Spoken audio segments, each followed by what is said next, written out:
நம்ம இந்த வீடியோவில் குன்றக்குடி முருகனோட பெருமையும் சிறப்பையும் தெரிஞ்சு கொள்ளுவோமா?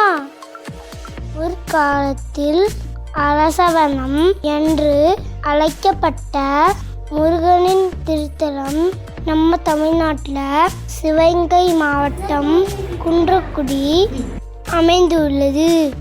இது காரைக்குடியிலிருந்து திரை செல்லும் வழியில் 12 கிலோமீட்டர் தொலைவு உள்ளது. இக்கோயில் பிள்ளையார்பட்டியிலிருந்து 2 கிலோமீட்டர் தொலைவு உள்ளது. இக்கோயில் மலை என்று பல பெயர்களால் போற்றப்படுகிறது.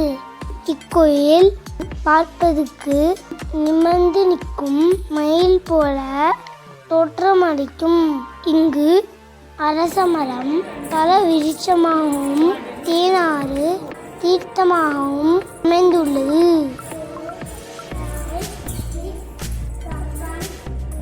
முருகப்பெருமானின் வாகனமான மயில் சாபத்தால் மலையாகி போனதாக புராணம் சொல்லியது. ஒருமுறை அசுரர்கள் மயிலிடம் நான்முகனின் வாகனமான அன்னமும் பெருமாளின் வாகனமான கருடனும் தான் மயிலை விட சக்திப்படுத்தியவர், மேலும் வேகமாக பறக்கக்கூடியவர் என்று கூறுகின்றனர் என அசுரர்கள் பொய் கூறினர். இதை கேட்டு உண்மை என்று நம்பிய மயிலும் கோபம் கொண்டு பிரம்மாண்ட உருவம் எடுத்து அன்னத்தையும் கருடனையும் விழுங்கிவிட்டது. ஆனால் பிரம்மாவும் திருமாலும் முருகனிடம் இட்டனர்.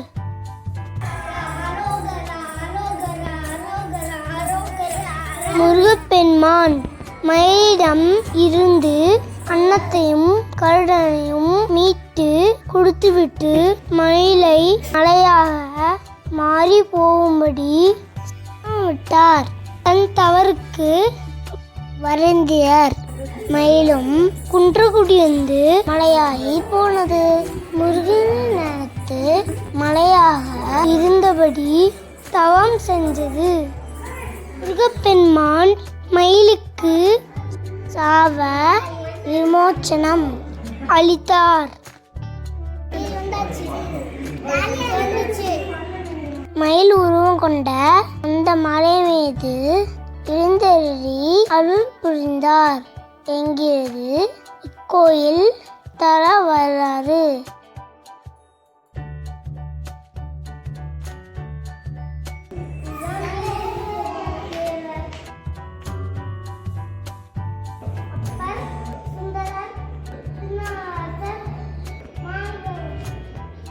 கோயில் பெருமான் அருமுகம் 12 கையும் கொண்டு காட்சி தருகிறார். சட்டி முருகன், தேனாறு உடையார், மயிலோது கிரிநாகன் என பல பேரு உண்டு.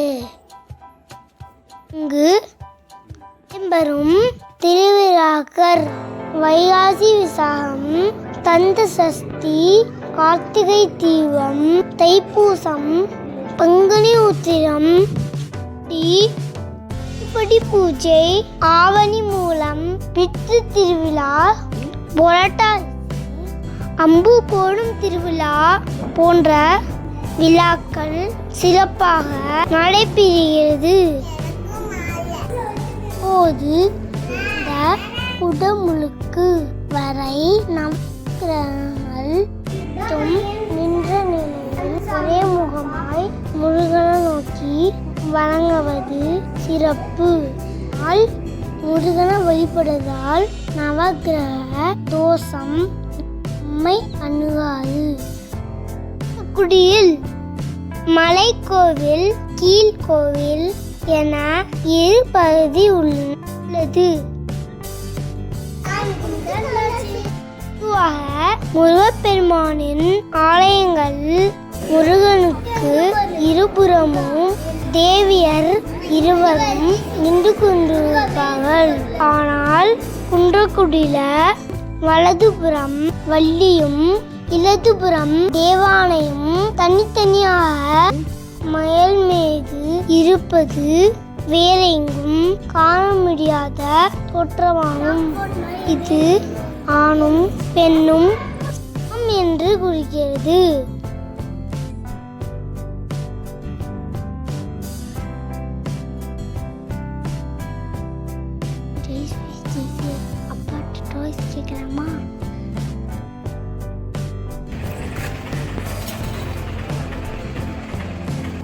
ஜாதிகள் நீங்க சரவண பொய்கை தீர்த்தத்தில் நீராடி சிவன் சன்னதியில் உப்பும் மிளகும் போட்டு தங்கினர்.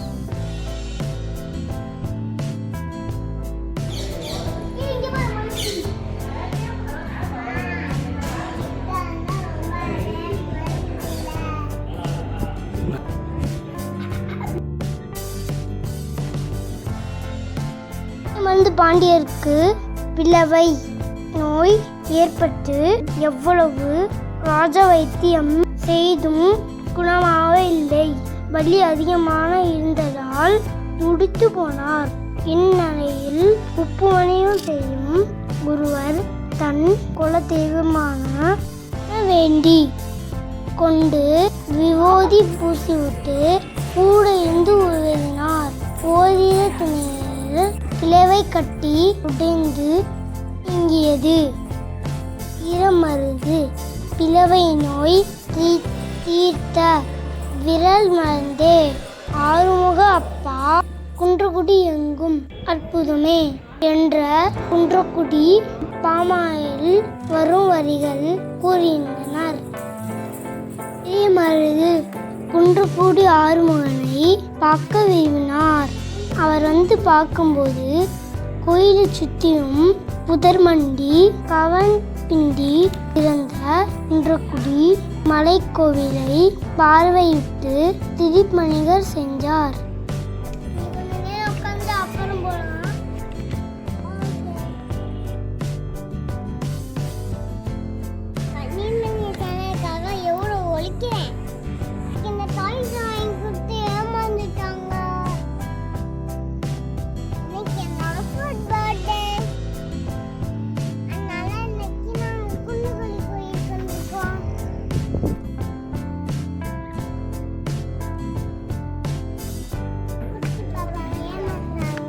வீதிக்கு தென் திசைகள் உள்ள தீர்த்த குளத்தை செப்பனிட்டார். இதற்கு மருதா ஊரணி என்று பெயர் சூட்டப்பட்டது. மேற்பகுதியின் ஞானிகள் வாழ்ந்ததற்கான கற்படுக்கையும் பிராமிக் கல்வெட்டுகளும் உள்ளது.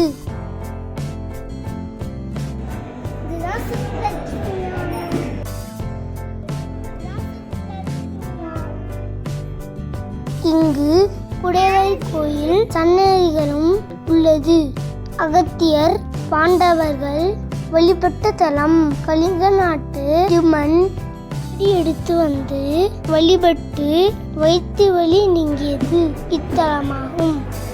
விவசாயம் நல்ல விளைச்சல் பெற வேண்டி தானியங்களை காணிக்கையாக செலுத்தினர். மேலும் உயிர் காக்க வேண்டி ஈடாக ஒளி ஆடு செலுத்தினர். பணிகள் செய்து உற்சவம் மூர்த்திக்கு உள்ள அலங்கார மண்டபத்தின் களிலும் குப்பிய கரங்களுடன் சில வடிவமாக இன்றும் காட்சி தருது. காலத்தால் அழியாத கலை சின்னமாகும். சிலைக்கு கீழே பிளவை நோய் தீர்த்த பெருமை கல்வெட்டு உள்ளது. புலவரின் சன்னதியில் மயில் மண்டபம், அலங்கார மண்டபம் சுற்றுச்சுவரை கட்டினார். ராஜகோபுரமும் கற்களால் கட்டப்பட்டது. மருது பாண்டியன் உபயம் என்று பொறித்து ஒரு தங்க கவசம் செய்து உற்சவ மூர்த்திக்கு சாத்தினார். தேர் செய்து தைப்பூச விழா நடத்தினார். அன்னதான சத்திரம் கட்டினார் என கூறியது தல வரலாறு. காவடி எடுத்தல், பால்கடம் எடுப்பது போன்றவற்றை கடனாக செலுத்தினர். குன்றக்குடி காவடி என்றது புகழ் பெற்றது. குன்றக்குடிக்கு காவடி இழுத்தாலும் நடக்காது என்ற பழமொழி தமிழ்நாட்டில் பரவலாக சொல்லப்படுகிறது. இதற்கு பொருள் குன்றக்குடிக்கு காவடி எடுத்தால் நடந்தது கைகூடும் என்பது எதிர்மறையாக வலியுறுத்தப்படுகிறது. வீடியோ பிடிச்சிருந்துச்சுன்னா லைக் பண்ணுங்க.